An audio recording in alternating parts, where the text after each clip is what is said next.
Assalamualaikum warahmatullahi wabarakatuh. Selamat siang pembelajar Indonesia.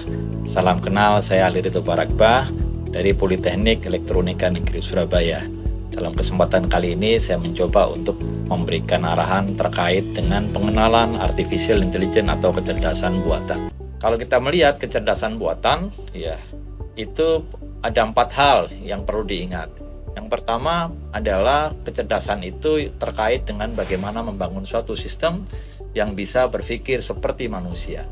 Kemudian kita lihat yang kedua, sistem yang dapat melakukan sesuatu seperti manusia. Ini diperkenalkan oleh Alan Turing ya. Saat itu membuat definisi yang jelas ya. Jika suatu mesin atau agent itu dapat melakukan sesuatu ya, ketika berinteraksi dengan manusia dan manusia tadi tidak berasa bahwa itu adalah ya suatu mesin ya, suatu agent dalam bentuk mesin, maka ya agent tadi, mesin tadi mempunyai kecerdasan.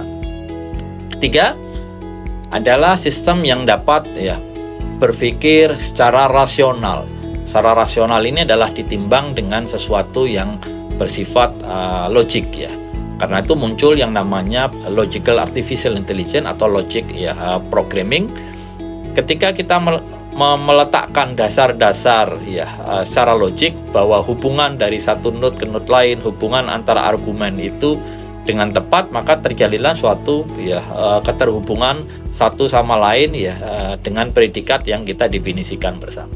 Nah, itulah yang diajarkan di dalam aliran yang ketiga, sistem yang dapat berpikir secara rasional. Kemudian yang keempat adalah sistem yang dapat bertindak ya secara rasional.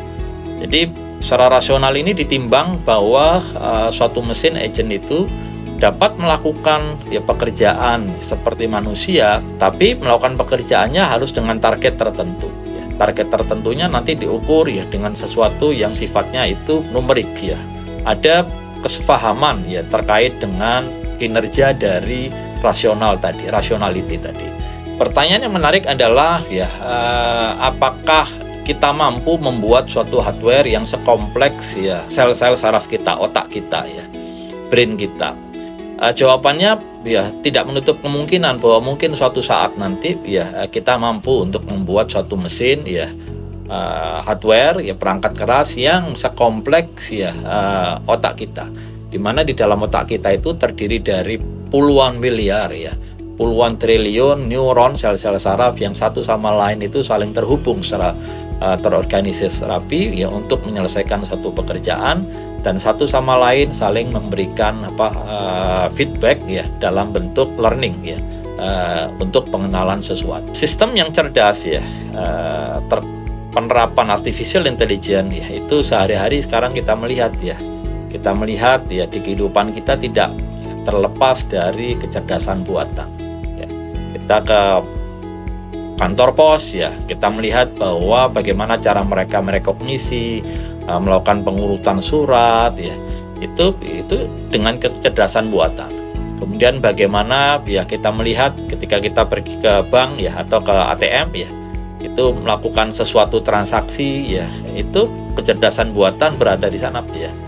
Bagaimana mereka dapat menyajikan suatu informasi yang sangat cepat ya dan tepat ya. Kemudian customer service di mana-mana perusahaan ya sekarang menempatkan ya customer service yang basisnya adalah kecerdasan buatan. Ya, web ya, kemudian digital cameras, computer games ya. Itu sehari-hari sekarang kita melihat aplikasi dari kecerdasan buatan. Demikian pembelajar muda ya, kita belajar mengenal tentang artificial intelligence, kecerdasan buatan ya. Tentunya materi ini tidak berhenti sampai di sini ya. Sampai jumpa di materi berikutnya. Assalamualaikum warahmatullahi wabarakatuh.